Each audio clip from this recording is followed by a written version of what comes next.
اعوذ باللہ من الشیطان الرجیم، بسم اللہ الرحمن الرحیم۔ السلام علیکم ورحمۃ اللہ وبرکاتہ۔ معزز سامعین، ہم آج دوبارہ پھر حاضر ہیں آپ کی خدمت میں تفسیر قرآن کے ساتھ، جو ہمارا سلسلہ چل رہا ہے۔ الحمدللہ آپ کی سپورٹ کا ہم شکریہ ادا کرتے ہیں، اور ہم یہی گزارش کرتے ہیں کہ ہمارے اس قرآن کے پیغام کو سارے عالم میں پھیلانے کے لیے آسان اردو ہندی بول چال کے اندر جو روزمرہ کی گفتگو کی بول چال ہے، اس میں ہم آپ کے سامنے رکھ رہے ہیں۔ ہم یہی گزارش کرتے ہیں کہ ہمارے اس یوٹیوب چینل کو اور ہماری سوشل میڈیا کے اکاؤنٹس کو زیادہ سے زیادہ سبسکرائب کریں، اور ہماری ویڈیوز کو شیئر کریں، اور کچھ اشکال ہے تو ضرور آپ جو ہے ہمارے کامنٹ باکس میں لکھ سکتے ہیں، کسی بھی درس کے متعلق ہو یا کوئی بھی اسلامی سوالات ہو، تو انشاءاللہ ہم آپ کی جواب دینے کی کوشش کریں گے انشاءاللہ۔ ہم نے سابق میں الحمدللہ اللہ کے فضل و کرم سے سورۃ النساء کی آیت نمبر 140 تک ہم نے بات رکھی تھی۔ آج الحمدللہ ہم جو ہے 141 سے آج کا درس کا آغاز کریں گے۔ اعوذ باللہ من الشیطان الرجیم، بسم اللہ الرحمن الرحیم۔ الذین یتربصون بکم فإن کان لکم فتح من اللہ قالوا ألم نکن معکم وإن کان للکافرین نصیب قالوا ألم نستحوذ علیکم ونمنعکم من المؤمنین فاللہ یحکم بینکم یوم القیامۃ ولن یجعل اللہ للکافرین علی المؤمنین سبیلا۔ اللہ کے نام سے جو بڑا مہربان نہایت رحم والا ہے۔ وہ لوگ آپ کے بارے میں ہر وقت منتظر رہتے ہیں، اگر اللہ کی مہربانی سے تمہیں فتح نصیب ہو تو کہتے ہیں کیا ہم تمہارے ساتھ نہ تھے، اور اگر کافروں کا پلہ بھاری رہے تو انہیں کہتے ہیں کیا ہم تم پر قابو پانے کی قدرت نہ رکھتے تھے، اور ہم نے تمہیں مسلمانوں سے بچا نہیں لیا۔ بس اللہ ہی یوم قیامت تمہارے درمیان فیصلہ کرے گا، اور اللہ نے کافروں کے لیے مسلمانوں پر غلبے کی ہرگز صورت نہیں رکھی۔ یہ ان منافقوں کے بارے میں اللہ تبارک و تعالیٰ نے بیان کیا ہے کہ جو یہ سمجھتے ہیں کہ منافقین جو بظاہر مسلمان ہوتے ہیں مگر حقیقت میں وہ اندر کافر ہوتے ہیں، وہ لوگوں کو منافقین کا طبقہ بتایا گیا ہے قرآن کی روح سے۔ منافقین کا طبقہ ہر دور میں موجود ہوتا ہے، آج بھی موجود ہے۔ انہیں صرف اپنے دنیاوی مفادات عزیز ہوتے ہیں، ان کے لیے اپنے نظریات کو تبدیل کرنا مشکل نہیں ہوتا۔ مسلمانوں کو جب فتح نصیب ہوتی تو مال غنیمت میں سے حصہ وصول کرنے حاضر ہو جاتے۔ کفار کا غلبہ ہوتا تو انہیں احسان جتا دیتے کہ ہماری حمایت سے تمہیں فتح نصیب ہوئی ہے، ورنہ مسلمان تمہارا کچمبر نکال دیتے۔ آج کل سیاسی پارٹیوں کے درمیان ایسے منافقین کی کثیر تعداد پھرتی رہتی ہے۔ ہوا کا رخ دیکھتے ہی فوراً پارٹی بدل کر ایسی پارٹی میں شامل ہو جاتے ہیں جس کے برسر اقتدار آنے کی توقع ہو۔ ان کے لیے لوٹا کی اصطلاح وضع کی گئی ہے، جو کہ بے پیندہ لوٹا کا اختصار ہے کہ ہر طرف لڑکتا رہتا ہے۔ بہترین مفسرین نے وضاحت کی ہے۔ تو ہر دور میں یہ جو منافقین ہیں ان کا یہی عمل رہا ہے۔ جیسے کہ جب انگریز ہندوستان کے اندر اپنا قدم جما رہے تھے تو سراج الدولہ کے ساتھ اور ٹیپو سلطان کے ساتھ یہی میر جعفر اور میر صادق، انہی کو منافقین کہا جاتا ہے۔ یاد رکھ لیں، میر صادق اور میر جعفر یہ قیامت تک کے لیے یہ جو نام ہے وہ رقم تراز ہیں کہ ان لوگوں نے مسلمانوں کو تھوک کے بھاؤ میں بیچا، اور ان کی اصطلاح جب تک اردو زبان اور یہ ہندوستان اور یہ بر صغیر یہ دنیا قائم رہے گی تب تک میر جعفر اور میر صادق کی اصطلاح چلتی رہے گی۔ یہ منافقین کی ایک بڑی پہچان بن گئی ہے۔ جیسے ہی موقع دیکھتے ہیں کہ یہ پارٹی برسر اقتدار پہ آئے گی تو فوراً یہاں سے کود کر کے وہاں چھلانگ لگائیں گے۔ اکثر ہوتا ہے جس کو مطلب اقتدار کی خاطر ان لوگوں نے سراج الدولہ کو دھوکہ دیا، میر صادق، میر جعفر، ٹیپو سلطان شہید رحمہ اللہ، میسور کے ٹیپو جنہیں سلطان فتح علی خان کہا جاتا ہے، تو ان کے ساتھ انہی میر جعفر اور میر صادق نے دھوکہ دیا، اور قیامت تک ایسے منافقین پیدا ہوتے رہیں گے۔ مسلمان چاہیں تو ایسے لوگوں کی نشاندہی کر سکتے ہیں، دیکھ سکتے ہیں جس میں یہ کوالٹی پائی جاتی ہے کہ وہ دشمنوں کے ساتھ اگرچہ ان کی فتح ہو تو ہم تمہارے ہی ساتھ تھے نا بھائی، اور اگرچہ مسلمان فتح ہوں گے تو مال غنیمت جو ہوتا ہے جو اب کیا کہتے ہیں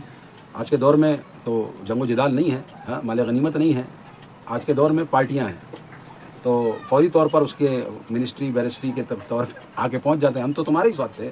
ہاں اگرچہ سامنے والی اپوزیشن پارٹی جیت جائے تو کہتے ہیں کہ اگرچہ ہم نہ ہوتے تو تم کیسے جیت سکتے تھے، ہاں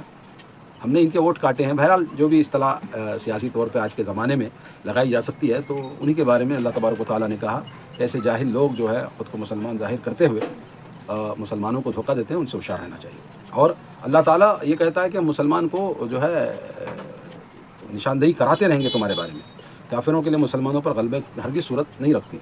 بہرحال اللہ تبارک و تعالیٰ کہتا ہے کہ منافقین ہمیشہ رسوا ہوں گے، اور یہ قیامت تک وقتیہ طور پہ میر صادق اور میر جعفر کو وہاں کی سلطنتیں ملی، وہاں کی جو بھی اقتدار کی جو بھوک تھی ان کو وہ مل گئی، مگر قیامت تک کے ان کا نام جو ہے منافقین کی لسٹ میں شامل ہے۔ اور حضور صلی اللہ علیہ وسلم کے زمانے میں رئیس المنافق عبداللہ ابن ابی، اس کا بھی نام قیامت تک کے لیے لکھ دیا گیا ہے۔ تو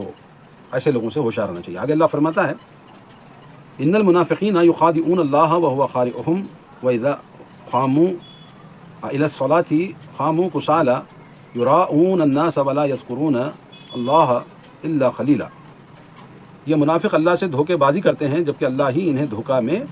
ڈال رہا ہے، اور جب وہ صلاۃ کے لیے کھڑے ہوتے ہیں تو ڈھیلے ڈھالے کھڑے ہوتے ہیں، دوسروں کو دکھلانے کے لیے صلاۃ ادا کرتے ہیں اور اللہ کو کم ہی یاد کرتے ہیں۔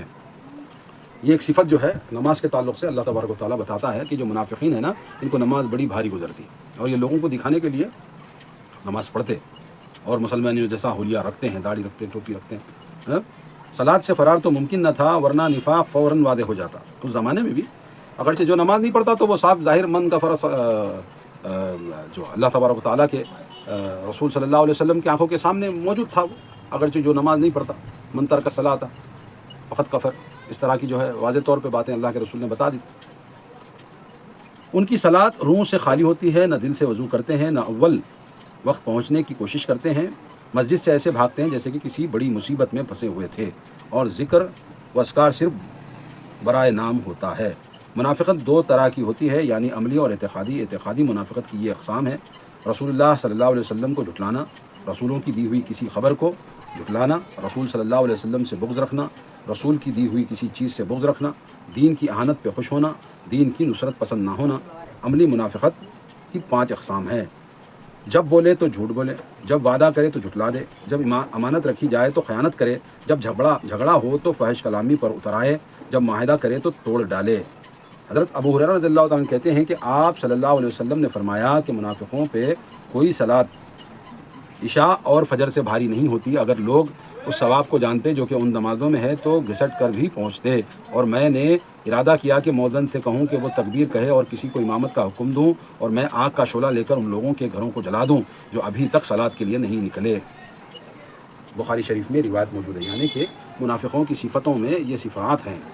کیا کیا صفت ہیں؟ جب بولے تو جھوٹ بولتے ہیں، جو جھوٹ بولتے ہیں نا، جب بھی بات کریں گے جھوٹ بولیں گے، جب وعدہ کریں گے تو جھٹلا دیں گے، یعنی کہ وعدہ کریں گے تو وعدہ خلافی کریں گے، اور جب امانت رکھی جائے تو خیانت کریں گے، کوئی اگرچہ امانت رکھی جائے تو اس پہ خیانت کریں گے، جب جھگڑا ہو تو گالیاں دیں گے، فحش کلامی پر اتر آئیں گے، اور جب معاہدہ کریں تو توڑ دیں گے، جب کوئی معاہدہ ہو جائے، ٹی ٹی سائن ہو جائے تو اس کو توڑ دیں گے۔ تو یہ علامتیں ہیں منافقوں کی جو رسول اللہ صلی اللہ علیہ وسلم کے ذریعے ہمیں پہنچی ہیں، اور بخاری شریف کے اندر یہ روایتیں موجود ہیں۔ اور منافقوں کو فجر اور عشاء کی صلاۃ بہت جو ہے تکلیف دیتی ہے، یعنی کہ وہ نہ چاہ کے بھی پڑھنا پڑتا ہے ہم کو نا، نہیں تو مسلمان پہچان لیں گے یہ منافق ہے۔ اس ناحیے سے وہ لوگ جو ہے بس ڈھیلے ڈھالے کھڑ جاتے تھے، دل سے نماز ادا نہیں کرتے تھے، اذکار نہیں کرتے تھے، یہ تذکرہ موجود ہے۔ آگے اللہ فرماتا ہے مذبذبین بین ذلک لا الہ ہؤلاء ولا الہ ہؤلاء ومن یضلل اللہ فلن تجد له سبیلا یا ایھا الذین آمنوا لا تتخذوا الکافرین اولیاء من دون المؤمنین اتریدون ان تجعلوا للہ علیکم سلطانا مبینا۔ یہ جو ہے یہ کفر اور ایمان کے درمیان لٹک رہے ہیں، یہ جو منافق ہیں نا، یہ کفر اور ایمان کے درمیان میں ہیں، لٹک رہے ہیں، نہ ادھر کے ہیں اور نہ ادھر کے، اور جسے اللہ گمراہ کرے تو آپ اس کے لیے کوئی راستہ نہ پائیں گے۔ اللہ کے رسول صلی اللہ علیہ وسلم کو اللہ تعالیٰ کہہ رہا ہے کہ یہ جو منافق ہیں نا، ادھر کے ہیں نہ ادھر کے ہیں، یہ بیچ میں لٹک رہے ہیں، اور جسے اللہ گمراہ کرے آپ اس کو ہدایت نہیں دے سکتے، اس لیے غمزدہ ہونے کی ضرورت نہیں ہے۔ اے ایمان والوں، مومنوں کو چھوڑ کر کافروں کو اپنا دوست نہ بناؤ، کیا تم اپنے آپ پر اللہ کی صریح حجت قائم کرنا چاہتے ہو؟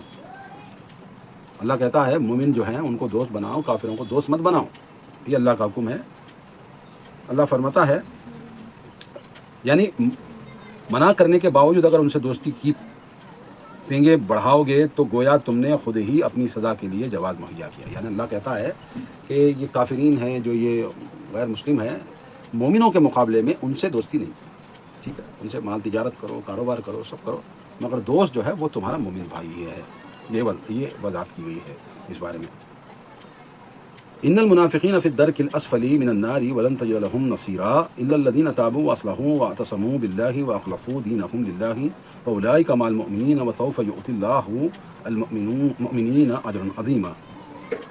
یہ منافق جہنم کے سب سے نچلے طبقے میں ہوں گے اور آپ ان کا کوئی مددگار نہ پائیں گے، ہاں ان میں سے جنہوں نے توبہ کی اور اپنی اصلاح کی اور اللہ کے دین کو مضبوطی سے پکڑ لیا اور اللہ کے لیے اپنے دین کو خالص کر لیا، تو ایسے لوگ مومنوں کے ساتھ ہوں گے اور اللہ تعالیٰ عنقریب مومنوں کو بہت بڑا اجر عطا فرمائے گا۔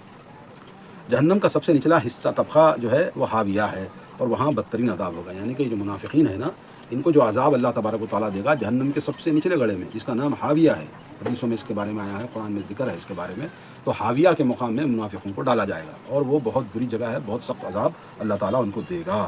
ہاں، اور یہ کہہ رہا ہے کہ اگرچہ کوئی منافق ہیں، اگرچہ وہ سمجھدار نکلے اور توبہ کرے اور اللہ کے دین کو مضبوطی سے پکڑ لے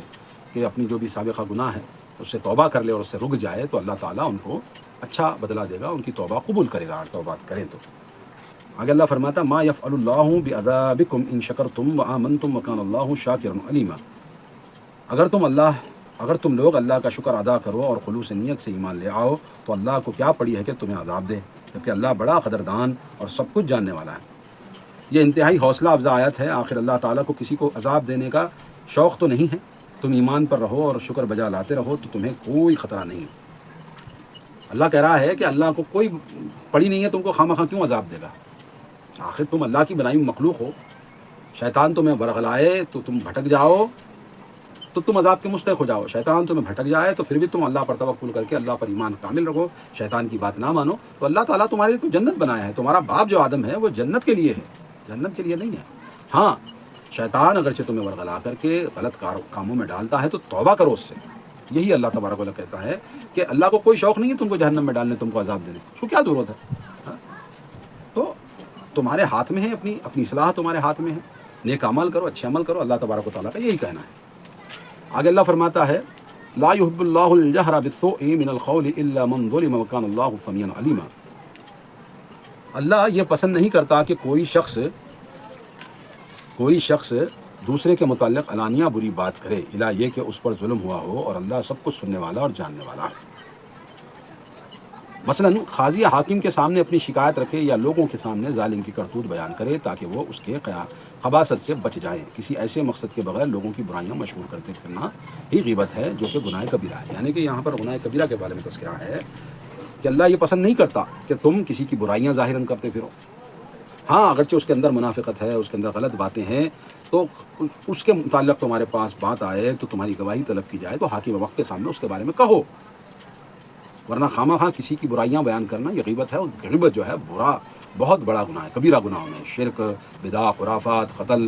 چوری، ڈکیتی، یہ جو کبیرہ بڑے گناہ ہیں ان کے ضمن میں غیبت بھی ایک گناہ ہے۔ آج لوگ کیا کہتے ہیں، اس کی برائی اس کے سامنے کرتے ہیں، اس کی برائی اس کے سامنے کرتے ہیں، حالانکہ ان کا کوئی فائدہ نہیں ہوتا، پھر بھی کرتے پھرتے ہیں۔ تو حالانکہ اللہ سے وہ ڈرنا چاہیے۔ اللہ تعالیٰ جو ہے 6ویں پارے کی شروعاتی اسی آیت سے کر رہا ہے، لا يحب الجہر بالسوء من القول،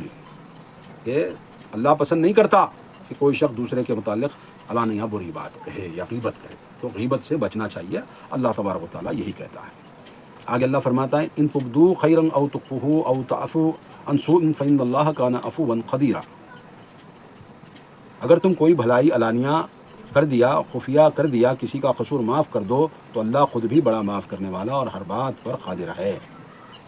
ظالم کے ظلم کا جواب بھی اگر اس کی بھلائی سے دیں تو یہ اللہ کے ہاں پسندیدہ ہے، کیونکہ خود اللہ تعالیٰ قدرت کاملہ رکھنے کے باوجود ظالموں حتیٰ کہ کافروں اور منافقوں کو ڈھیل دیے ہوئے ہے۔ سیدنا ابی ہریرہ رضی اللہ تعالیٰ عنہ سے روایت ہے کہ فرمان رسول صلی اللہ علیہ وسلم ہے، معاف کر دینے سے اللہ تعالیٰ بندے کی عزت ہی بڑھاتا ہے۔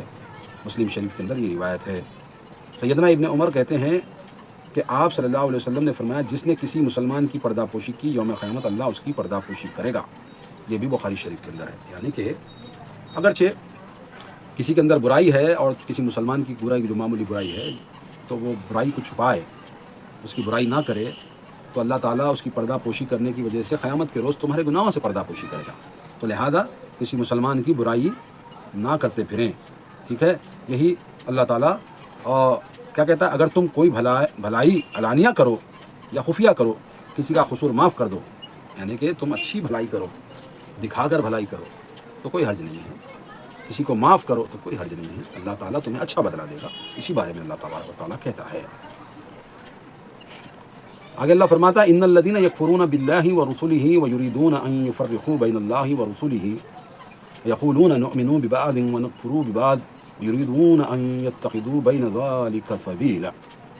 اللہ فرماتا ہے جو لوگ اللہ اور اس کے رسولوں کا انکار کرتے ہیں اور چاہتے ہیں کہ اللہ اور اس کے رسولوں کے درمیان تفریق کریں اور کہتے ہیں کہ ہم فلاں رسول پر تو ایمان لاتے ہیں اور فلاں کا انکار کرتے ہیں، اور یہ چاہتے ہیں کہ کفر اور ایمان کے درمیان ایک تیسری راہ اختیار کریں،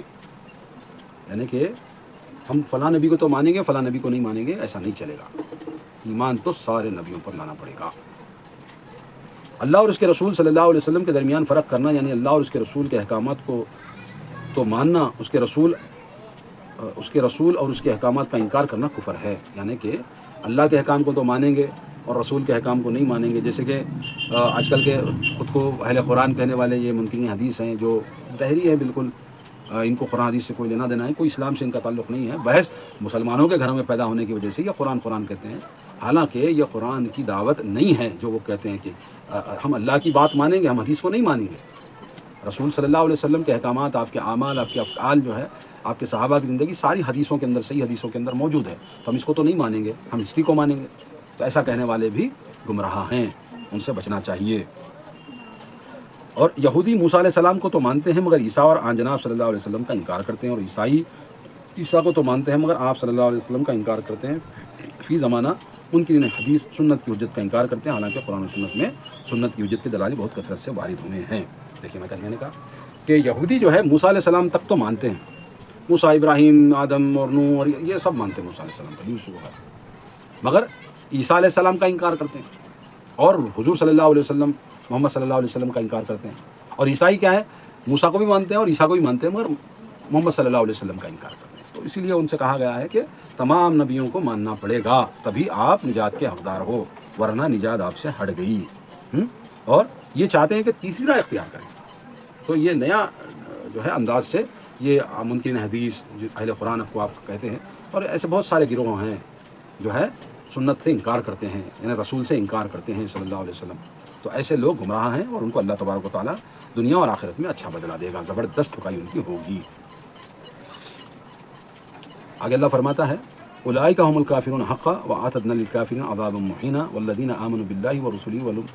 ولم يفرقوا بین احد منهم اولئک سوف یؤتیہم اجورہم وکان اللہ غفورا رحیما. اللہ فرماتا ہے ایسے ہی لوگ پکے کافر ہیں اور ہم نے کافروں کے لیے رسوا کا عذاب تیار کر رکھا ہے. اور جو لوگ اللہ اور اس کے رسولوں پر ایمان لاتے ہیں اور ان میں کسی میں تفریق نہیں کرتے، ایسے لوگوں کو اللہ تعالیٰ ان کے اجر عطا کرے گا، عطا فرمائے گا، اور اللہ تعالیٰ بڑا بخشنے والا، رحم کرنے والا ہے.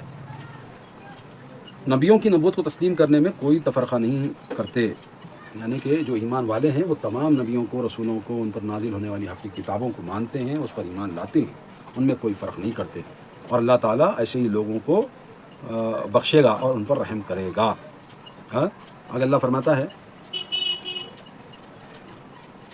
یسألک اہل الکتاب ان تنزل علیہم کتاب من السماء فقد سألوا موسیٰ اکبر من ذلك فقالوا ارنا اللہ جہرة فأخذتهم الصاعقة بظلمهم ثم اتخذوا العجل من بعد ما جاءتهم البینات فعفونا عن ذلك وآتینا موسیٰ سلطانا مبینا. آگے اللہ فرماتا اہل کتاب آپ سے مطالبہ کرتے ہیں کہ آپ آسمان سے ان پر کوئی کتاب اتار لائیں. دیکھیے یہ جو یہود و نصارہ ہیں یہ رسول اللہ صلی اللہ علیہ وسلم سے مطالبہ کرتے ہیں کہ آسمان سے کتاب اتار لاؤ. آگے اور دیکھیں ان کا اور بھی بہت کچھ ہے آگے. تو یہ مطالبہ کرتے ہیں ایسے لوگوں نے تو موسیٰ علیہ السلام سے اس سے بھی بڑی بات کا مطالبہ کیا تھا، کہنے لگے ہمیں اللہ کو ہمارے سامنے ظاہر دکھلا دو۔ ان کی اسی سرکشی کی وجہ سے ان کو بجلی نے آ لیا، پھر انہوں نے واضح دلائل آ جانے کے بعد بچھڑے کو اپنا معبود بنایا، پھر ہم نے یہ قصور بھی معاف کر دیا اور ہم نے موسیٰ کو صریح غلبہ عطا کیا۔ تو رسول اللہ صلی اللہ علیہ وسلم سے یہ یہود و نصارہ جب مطالبہ کرتے ہیں کہ ہمیں آسمان سے کتاب لا کر بتا دو، تو رسول اللہ صلی اللہ علیہ وسلم سے اللہ پاک فرما رہا ہے کہ یہ جو مطالبہ ہے نا یہ چھوٹا ہے،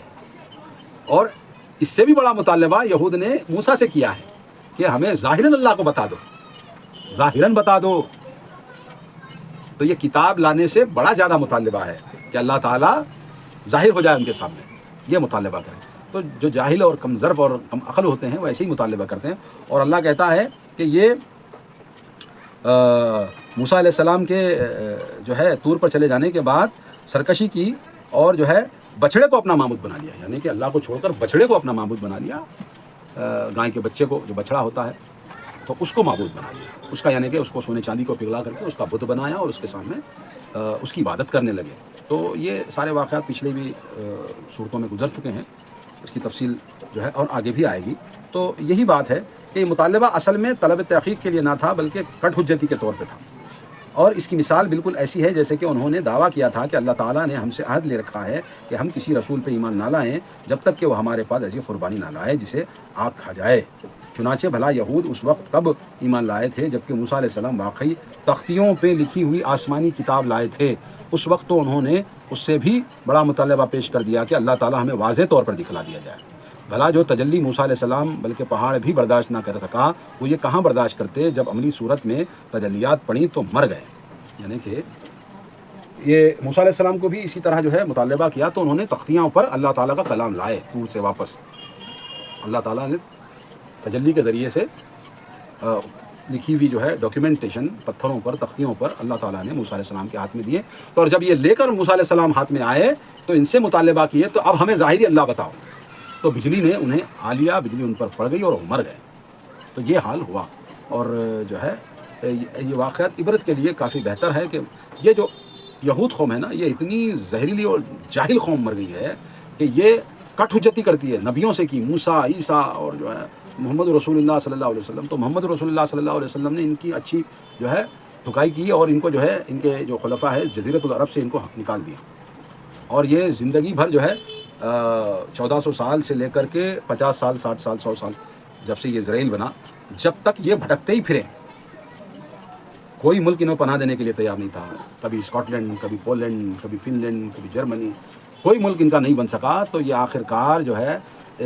مسلمانوں کے فلسطین پر یہ جو ہے قبضہ کر کے بیٹھ گئے ہیں۔ آج یہ وہاں پر 50 60 سال 70 80 سال سے وہاں پر ٹھکانا ہے، ورنہ یہ جو ہے موسیٰ علیہ السلام سے لے کر جو ہے یہ بھاگتے ہی پھرے ہیں۔ ان کو جو ہے نیبوکڈنیزر کا واقعات آتا ہے، جو ہے ان کے ساتھ جو ہے عیسائیوں نے کیا ان کا حال کیا تھا، یہ تاریخ کے اوراق میں ہے، یہ زندگی بھر بھاگتے پھرے۔ تو یہ ذات ایسی ہے، یہ بنی اسرائیل قوم نا یہ بہت جاہل قوم ہے، بہت زہریلی قوم ہے، بڑی شاطر اور جادوگر قوم ہے، اور جو ہے انبیاء کو جھٹلانے والی قوم ہے اور قاتلین انبیاء ہے۔ انہوں نے جو ہے نا زکریہ کو قتل کیا، یحییٰ کو قتل کیا، عیسیٰ علیہ السلام کے قتل کے در پہ آئے۔ تو یہ جو ہے یہود قوم، یہ بنی اسرائیل قوم، یہ بہت جاہل قوم ہے۔ انہوں نے موسیٰ علیہ السلام سے ایسے مطالبات کیے کہ اللہ تعالیٰ کو ظاہراً بتا دو۔ اب ان کا کیا کریں بتائیں۔ اللہ تعالیٰ ان کو غارت کرے، اور انشاءاللہ مہدی کے ظہور کے بعد ان کا خاتمہ ہوگا۔ اللہ تبارک و تعالیٰ مسلمانوں کے کلیجے ٹھنڈے کرے گا۔ آگے اللہ فرماتا ہے وَرَفَعْنَا فَوْقَهُمُ الطُّورَ بِمِيثَاقِهِمْ وَقُلْنَا لَهُمُ ادْخُلُوا الْبَابَ سُجَّدًا وَقُلْنَا لَهُمْ لَا تَعْدُوا فِي السَّبْتِ وَأَخَذْنَا مِنْهُمْ مِيثَاقًا غَلِيظًا۔ ہم نے ان یہود سے اقرار لینے کے لیے ان کے سروں پر طور پہاڑ کو بلند کیا اور کہا کہ دروازے میں سجدہ کرتے ہوئے داخل ہونا، نیز یہ بھی حکم دیا کہ سبت کے بارے میں زیادتی نہ کرنا، اور ان باتوں پر ہم نے ان سے مضبوط عہد لیا۔ یہ پہاڑ ایسے اٹھایا گیا کہ معلوم ہوتا تھا کہ اب گرا سورہ اعراف کے اندر اس کی تفصیل انشاءاللہ آئے گی۔ تو پہاڑ کو اللہ تبارک و تعالیٰ نے ان کے سروں کے اوپر بلند کیا۔ اللہ کے اس حکم کو بھی انہوں نے نافرمانی کی بھینٹ چڑھا دی، یعنی کہ ان کو حکم ہوا کہ جو تم جو ہے اب تک ظلم میں تھے، فرعون کے ظلم میں تھے، اس کے خیر میں تھے، وہ تمہارے بیٹوں کو قتل کرتا تھا، تمہاری بیٹیوں کو زندہ رہنے دیتا تھا، تم پر جو ہے اتنا ظالم وہ بادشاہ مسلط ہوا تھا۔ تو اللہ تعالیٰ نے موسیٰ کے ذریعے اس سے نجات دلائی اور سمندر کو چیرا، اور موسیٰ کی قوم یعنی بنی اسرائیل کو سمندر پار کیا، اور فرعون جو ہے غرق ہوا۔ یہ سارے واقعات اللہ تعالیٰ نے ان کی مدد کے طور پہ کی۔ اور جب یہ کسی بستی میں غلبہ اللہ تعالیٰ نے ان کو دیا تو ان کو حکم ہوا کہ یہ مسجد مطلب جب داخل ہوں تو سجدہ کرتے ہوئے جائیں۔ کہا گیا ادخلوا الباب سجدا وقلنا لهم لا تعدوا في السبت، یعنی کہ تم سجدہ کرتے ہوئے جانا، داخل ہونا اس سٹی میں، اس شہر میں، اس قصبے میں، اس قریے میں، اور اللہ نے یہ حکم دیا۔ اور سبت کے بارے میں زیادتی نہ کرنا، یہ بھی اللہ تعالیٰ نے حکم دیا۔ سبت یعنی سیٹرڈے، شبت جو بھی وہ کہتے ہیں۔ یوم سبت یہود کو کام کرنا منع تھا جس کا انہوں نے لحاظ نہیں کیا۔ تفصیل کے لیے دیکھیں سورہ اعراف میں یہ بھی واقعہ تفصیل کے لیے آئے گا۔ یعنی کہ سبت کے دن مچھلی پکڑنے کے متعلق جو ہے اللہ تعالیٰ نے ان کو منع کیا تھا۔ سبت کے دن عبادت کرو، کوئی کام وغیرہ نہ کرو، یہ حد ان سے پختہ لیا تھا اللہ تبارک و تعالیٰ نے۔ آگے اللہ فرماتا ہے فبما تقضیہم میثاقہم وکفرہم بآیات اللہ وقتلہم الانبیاء بغیر حق وقولہم قلوبنا غلف بل طبع اللہ علیہا بکفرہم فلا یؤمنون الا قلیلا۔ پھر چونکہ ان لوگوں نے اپنا عہد توڑ دیا اور اللہ کی آیات کا انکار کیا اور انبیاء کو ناحق قتل کیا اور کہا کہ ہمارے دل غلافوں میں ہیں، حالانکہ اللہ تعالیٰ نے ان کے کفر کی وجہ سے ان کے دلوں پر مہر لگا رکھی تھی، لہذا ما سوائے چند آدمیوں کے یہ ایمان نہیں لائیں گے۔ یہاں لفظ لعنہم مخذوف ہے، گویا عبارت یوں ہوگی وبما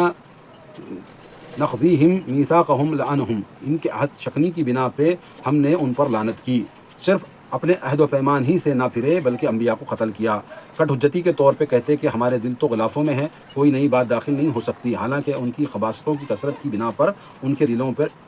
اتنی بدبختی چھا چکی ہے کہ اب ہر ہدایت ان پہ بے اثر ہوتی ہے۔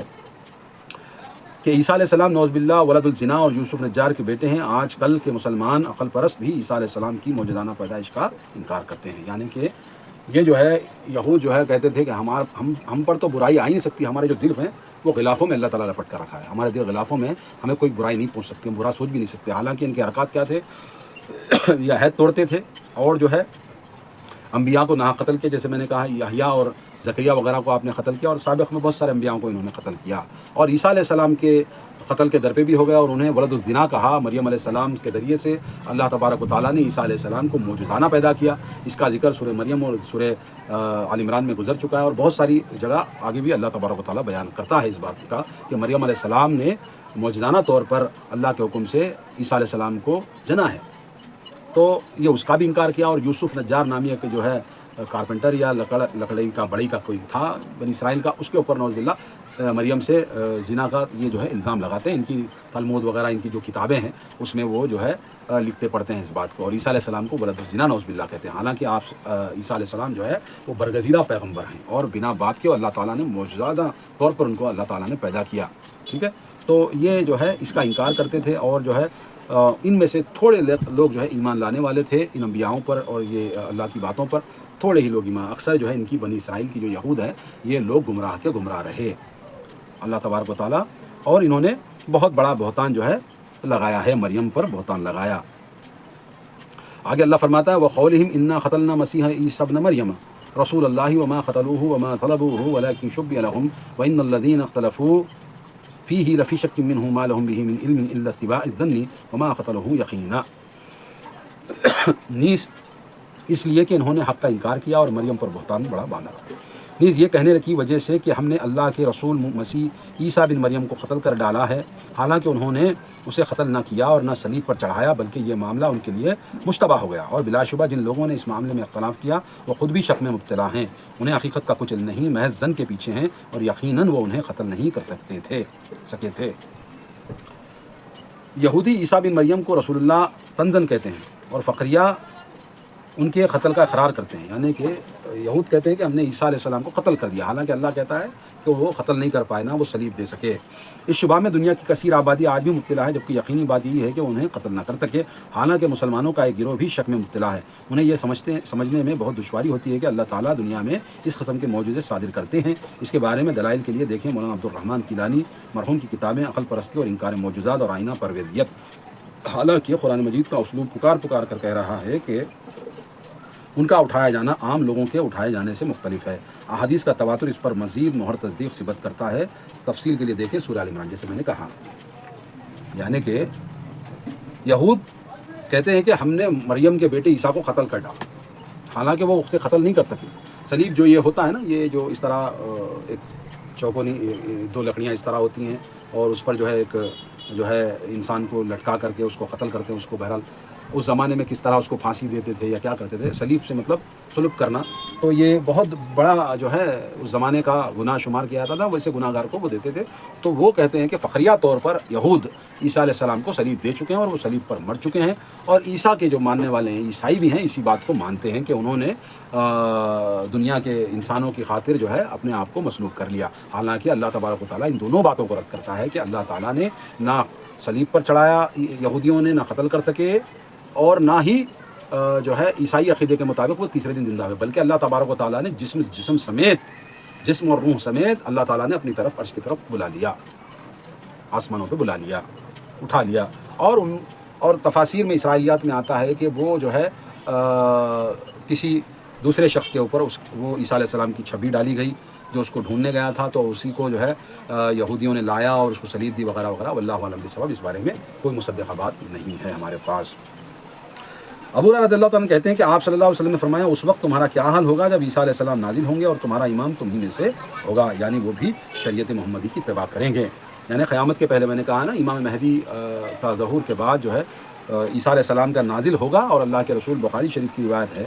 کہ تم میں سے تمہارا امام تمہیں میں سے ہوگا، یعنی کہ عام امتی کے ساتھ وہ نماز پڑھیں گے اس کے پیچھے، اور بقایا نمازیں وہ امامت کریں گے، یعنی کہ شریعت محمدیہ پر، یہی 5 وقت کی نمازیں، یہی روزے، یہی حج، یہی زکوٰۃ، یہی قربانی، یہی صدقہ و خیرات، جو محمدیہ عمل کرتی ہے نا شریعت، اسی پر عیسیٰ علیہ السلام بھی عمل کریں گے۔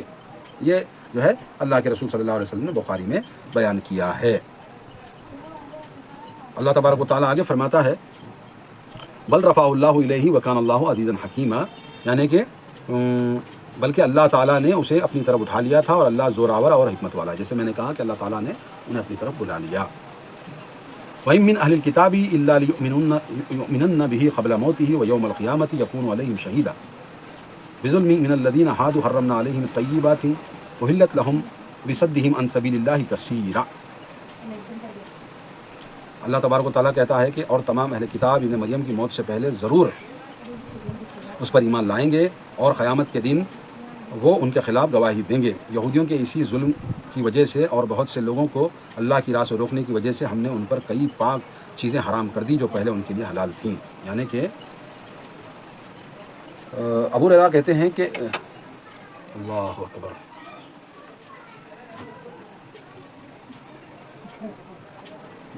حضرت ابو ہریرہ کہتے ہیں کہ اس ذات کی قسم